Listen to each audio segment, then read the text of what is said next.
Geefse ontdekkingsreizen.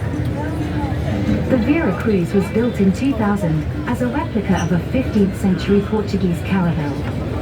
Created to mark the 500th anniversary of the discovery of Brazil.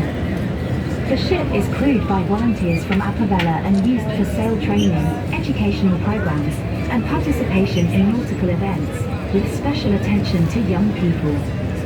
Its design is based on her launch. Based in Oslo, she offers sail training programs for young people. With a permanent school and space for 80 trainees, she stands as a proud icon of Norwegian maritime tradition.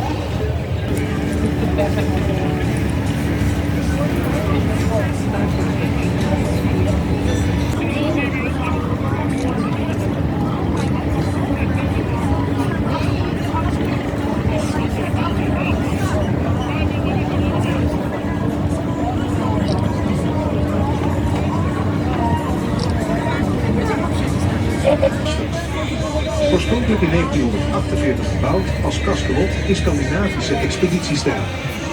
Na dienst als film- en opleidingsschip vaart ze nu vanuit Somalo en bezoekt maritieme festivals door heel Europa.